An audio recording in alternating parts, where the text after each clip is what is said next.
maintenant à la rencontre d'une agricultrice, pas comme les autres. Pas comme les autres parce qu'elle fait le pont entre deux univers que tout oppose a priori, élevage et cosmétique.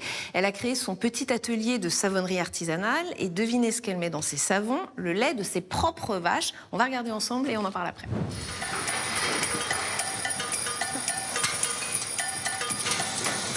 Allez filles!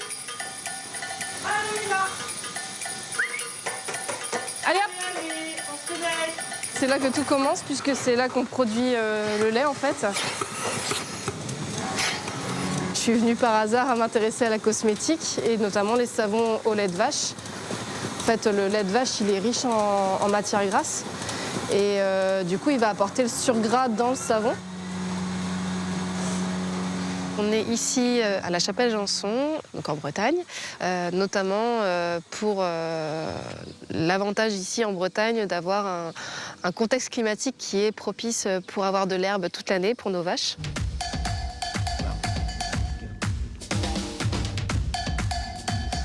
Donc là, c'est vrai que tout est bien couvert parce que avec le gel en ce moment, on est peut-être la journée la plus froide de l'année, je sais pas. Hop. Alors ici, on a du coup une serre avec plus d'une centaine de plants d'aloe vera. Donc là, j'ai prélevé 2-3 feuilles là, pour la fabrication de ce matin. Je pense que je vais prendre celle-là. Hop. En fait, ce qui va m'intéresser pour le cosmétique, c'est vraiment toute la partie translucide là au milieu. Et c'est cette partie-là qui est très intéressante pour la santé et pour la peau en fait.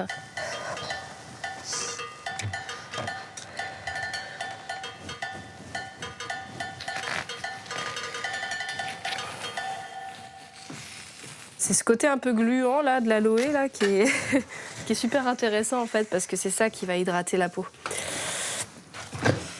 C'est clair qu'on ne s'improvise pas savonnier sans se former. C'est pas juste par des tutos YouTube qu'on peut fabriquer du savon. Pour ça, j'ai fait pendant 1 an des formations diverses, mais surtout sur la cosmétique naturelle.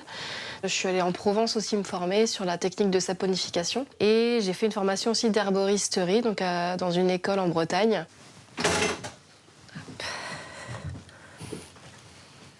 J'ai fabriqué un macérat de thym citronné. Le thym citronné vient d'un producteur près de Rennes. Et du coup, je vais faire un savon à partir de cette huile-là, avec du lait de vache et avec de l'aloe vera. Donc en fait, je congèle le lait. Pourquoi? Parce que la réaction de la soude avec de l'eau, à la base, ça dégage de la chaleur. Donc si je mettais de l'eau, en fait, on aurait un dégagement de chaleur à 80 degrés. Donc forcément, si je mettais du lait liquide, il se mettrait à brûler. La soude, en fait, elle va faire fondre les glaçons. Je vais ajouter du charbon végétal. Le charbon, lui, il va vraiment jouer le côté détox purifiant sur la peau, en fait. Mon business, il est réparti entre la vente directe. J'ai un réseau aussi de boutiques de créateurs dans l'Ille-et-Vilaine, en fait. À côté de ça, j'ai une trentaine de revendeurs qui sont soit des magasins de producteurs, soit des grandes surfaces, soit des parapharmacies. C'est comme le gâteau marbré, c'est pareil.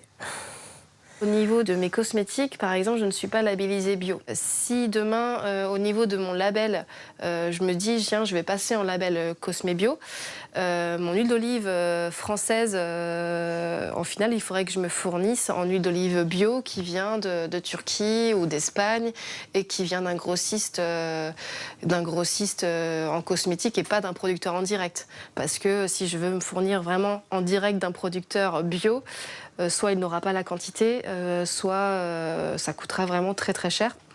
Et au final, très très cher pour le consommateur. C'est un peu dommage et je pense que c'est des choses qui pourraient être revues, de mettre en avant beaucoup plus le local, la façon dont on produit en fait, plus que le label bio, en tout cas en ce qui concerne la cosmétique. Vous connaissiez, Sylvie Robert, les savons à base de lait de vache? C'est pas fréquent, hein? Non, je ne connaissais pas. Vous connaissiez pas? J'avoue que j'ai été bluffée et vraiment, je suis ravie de l'avoir découverte, cette jeune femme, grâce à vous, parce que c'est vraiment important de montrer comment cette jeune femme évolue et diversifie son activité. Et diversifie, absolument. Dans le cas de Laurie Poussier, ce qui est intéressant, c'est qu'elle nous dit qu'elle n'a pas intérêt à demander le label bio, parce que effectivement, elle serait alors obligée d'importer de l'huile venant de Turquie, je crois, et d'Espagne. Donc elle doit choisir entre le bio ou le local. C'est étonnant quand même, c'est un sacré paradoxe. Je trouve que c'est très instructif ce qu'elle dit, parce que ça montre deux choses. Ça montre d'abord que la question du revenu des agriculteurs, parce que si elle diversifie son activité, c'est aussi vraisemblablement pour avoir un complément de salaire.